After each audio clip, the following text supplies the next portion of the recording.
Guro, kung ako nga'y maituturing, ngunit bakit sa mata ng iba'y ako'y tila isa lamang hangin? Mali na nga bang maituturing na hangarin ng pagkatutot pag-unlad ng mga batang uhaw rin sa aralin?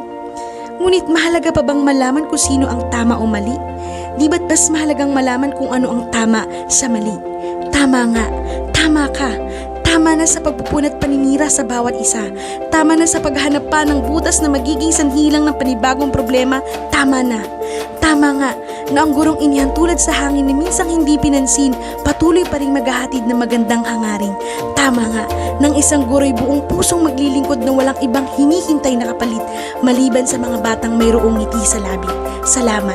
Ang tanging sambit ng gurong na puno ng alalahanin at sakit ngayon napalitan ng pag-asa at pag-ibig.